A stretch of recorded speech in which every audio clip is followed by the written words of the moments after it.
Inning کھیلی اور اماد نے بھی کافی ریزسٹ کیا. تھوڑا سا انفارچونیٹ کہیں گے کہ پاکستان اس کو میچ کو فنش نہیں کر پایا. صحیح. اچھا اب خرم نئے کھلاڑیوں کو بھی انٹروڈیوس کیا گیا اس میں, کیا اب دیکھا جائے تو یہ ورلڈ کپ کی تیاری ہے, پھر ہم نے دیکھا کہ بابر اعظم کی جو نیوز کانفرنس تھی اس میں بھی وہ بڑے کانفیڈنٹ نظر آ رہے تھے, اور اس چیز پہ کہ ہم نے تیاری کرنی ہے تاکہ اس چیز کو بھی ایکسیپٹ کیا جائے وٹ ایور اور پرفارمنسز, جب ہم نئی چیز ٹرائی کرتے ہیں تو تھوڑا سا کنسسٹنسی اور تھوڑا سا چانس اور مارجن دینا چاہیے.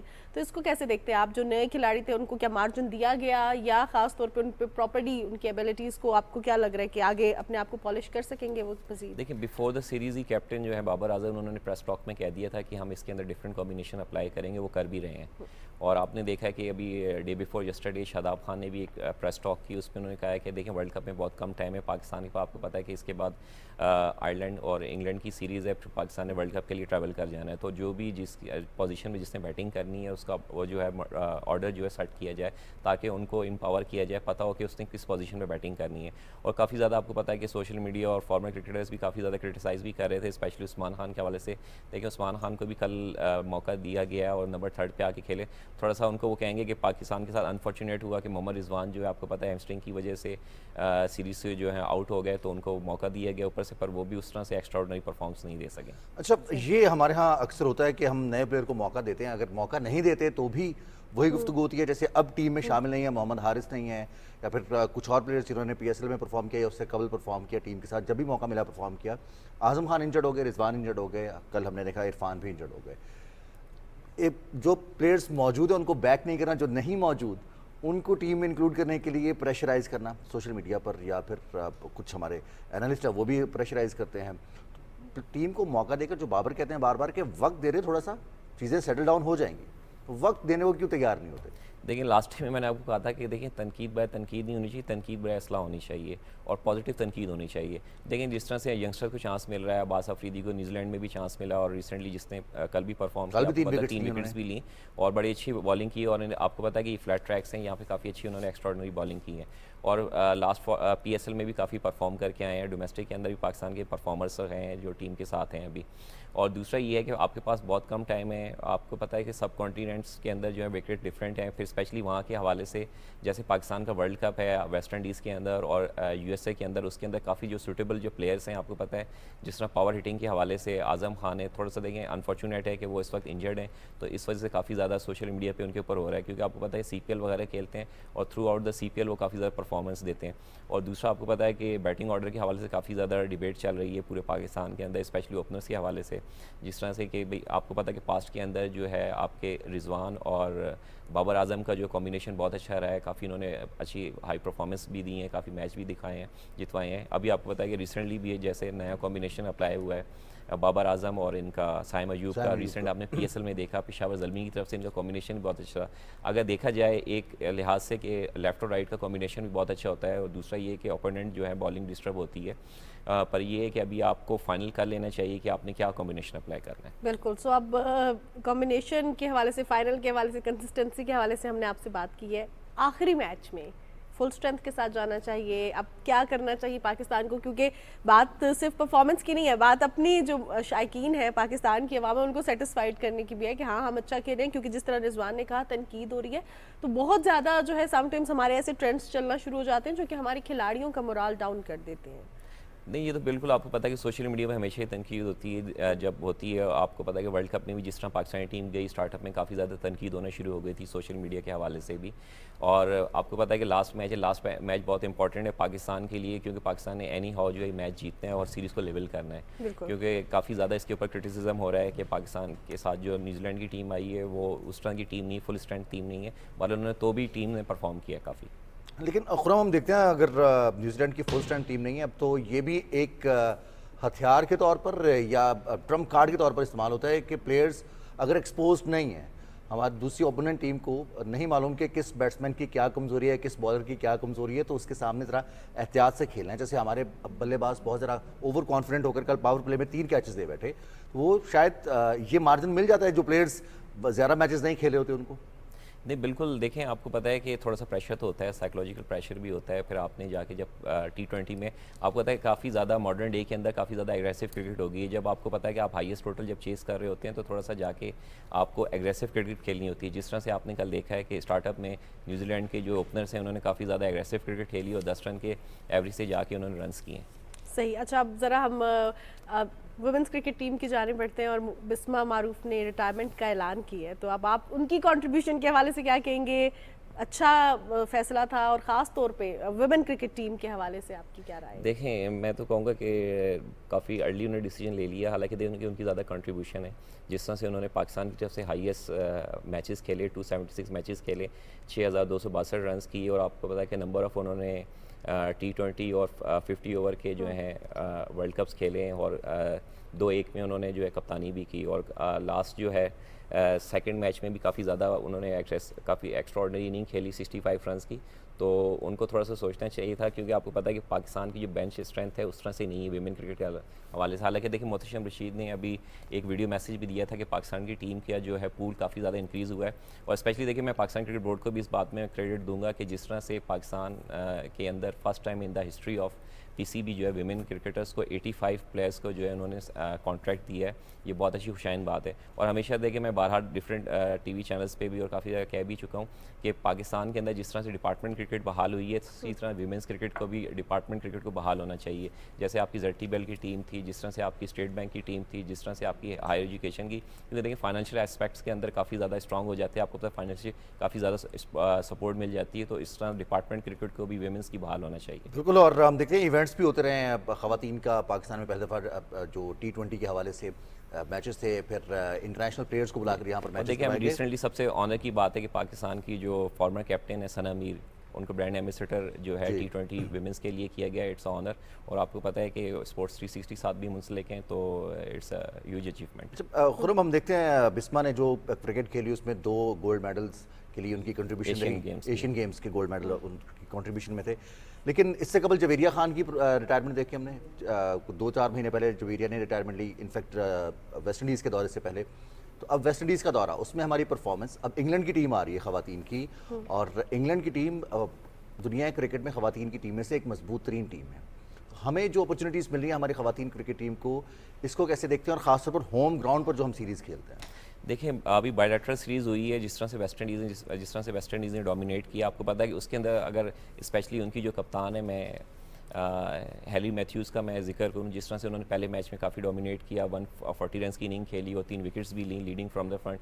دوسرے میچ میں 44 رنس کیے, پھر ان تھرڈ میچ میں 141 رنس کیے, 19 چوکے مارے. اور دیکھیں جس طرح سے ان کے اسٹیفنی ٹیلر تھیں, پھر نیچے کیمبل تھیں, کافی انہوں نے پرفارمنس دی. پاکستان کی ٹیم کے اندر ایک خوشائن بات ہے کہ ریسنٹ سیریز میں جو کم بیک کرنے والی تھی طوبہ حسن, انہوں نے کافی اچھا پرفارمنس دی. عائشہ ظفر واپس آئی ہیں, پھر نیچے سے عالیہ ریاض نے کافی پرفارمنس دی ہے.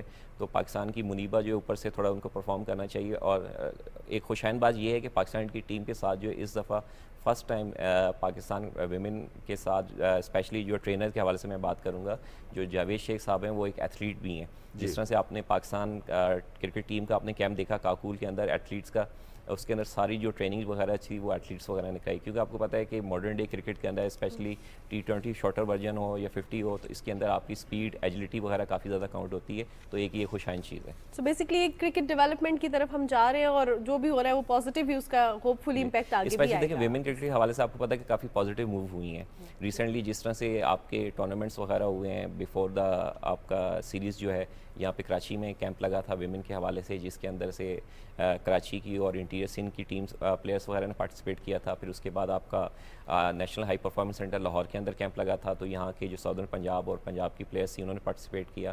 اور اس سے پہلے مرید کے میں انڈر 19 کا ایونٹ ہوا. پھر اس سے پہلے آپ کا یہاں پر T20 کا جو ہے ویمنس کا کپ ہوا پنڈی اسلام آباد کے اندر. اور ریسنٹلی آن گوئنگ جو ابھی ٹورنامنٹ ہے فیصل آباد کے اندر ویمنس کا, تو اس کے اندر میجورٹی خوشائن بات یہ ہے کہ زیادہ تر جو پلیئرس ہیں آپ کی ایمرجنگ اور انڈر 19 کیٹیگری. بالکل ایمرجنگ پلیئرز ہیں, ان کو موقع مل رہا ہے. بہت شکریہ خرم شہزاد امان صاحب, آپ اسٹوڈیوز میں آئے اور پاکستان کرکٹ ٹیم خاص طور پر اگر ہم بات کریں پاکستان نیوزی لینڈ اور پاکستان ویمن کرکٹ ٹیم کی بات اس سے ہی اب ساتھ ساتھ آپ کو یہ بتانا چلیں کہ پاکستان میں آئی سی سی کرکٹ ورلڈ کپ کی ٹرافی پاکستان کے دورے پر پہنچ چکی ہے. 3 روزہ دورے پر پاکستان پہنچی ہے. اب پوری دنیا کا چکر ہوتا ہے یہ ٹرافیز کا اور خاص طور پر اس مرتبہ جو T20 ورلڈ کپ ہے جو جون میں کھیلا جائے گا, یہ ٹرافی کی رونمائی ہوئی ہے اسلام آباد میں اور یادگار پاکستان پر اس کو رکھا گیا تھا مونومنٹ پر.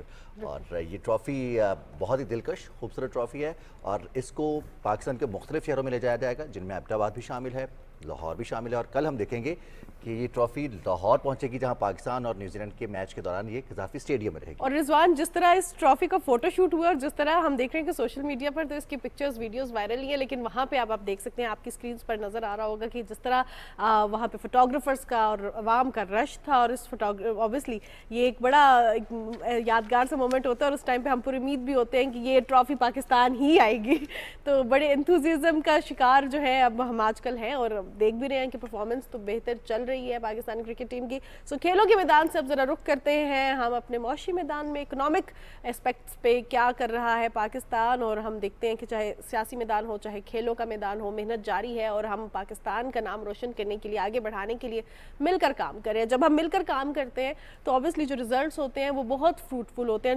اور خاص طور پہ رضوان, جب حکومت کاروباری افراد کے ساتھ مل کر بات چیت کرتی ہے کہ آپ کی کیا ڈیمانڈز ہیں, کیا آپ چاہ رہے ہیں, تو ایسے میں جو ہے وہ کہتے ہیں نا پارٹیسپیٹری اپروچ, اس اپروچ سے جو ہے وہ اوبیسلی اکانومی بھی بہتر ہوتی ہے اور ایک سوسائٹل ہم دیکھتے ہیں کہ اس پہ بھی بہت زیادہ اس کا اثرات. اچھا, ہماری سوسائٹی میں تو ویسے بھی مانور اس چیز کو اچھا سمجھا جاتا ہے کہ آپ مل بیٹھ جائیں. جب مل بیٹھتے ہیں تو پھر گلے شکوے بھی دور ہوتے ہیں, کچھ نئی اپرچونیٹیز, کچھ نئی راہیں کھلتی ہیں, نئے مشورے آتے ہیں.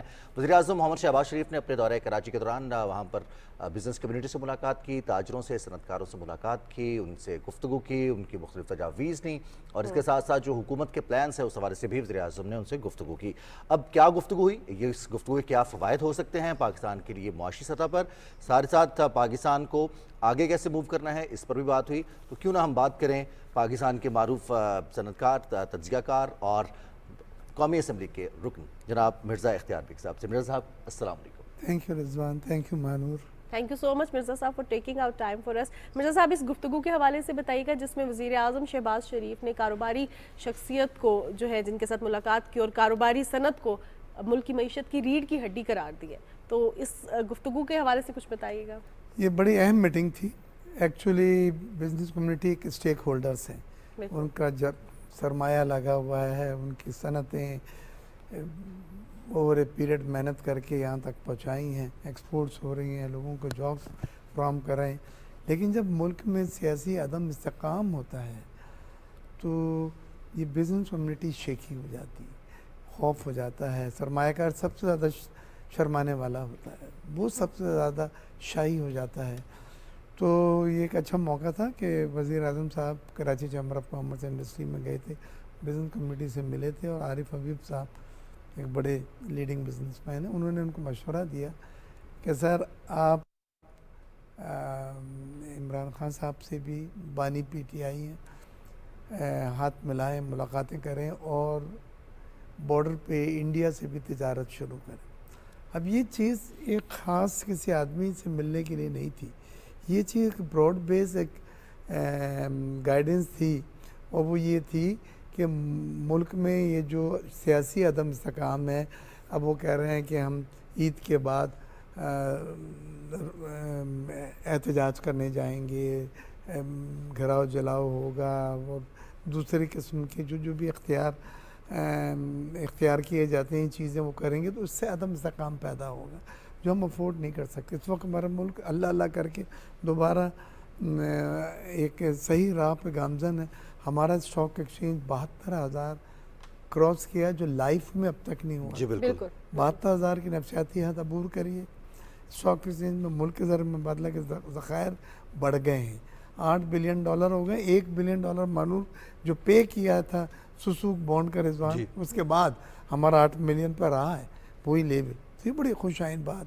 پھر سعودی ڈیلیگیشن آیا تھا جو انویسٹمنٹ کے لیے $5 بلین کی, اس کو ہدایت تھی, اور مجھے پوری امید اللہ کے ذات سے $1 بلین ریکارڈ ایک کا بہت جلد خبر سن لیں گے. ایگریکلچر میں بھی آپ جلدی خبر سن لیں گے.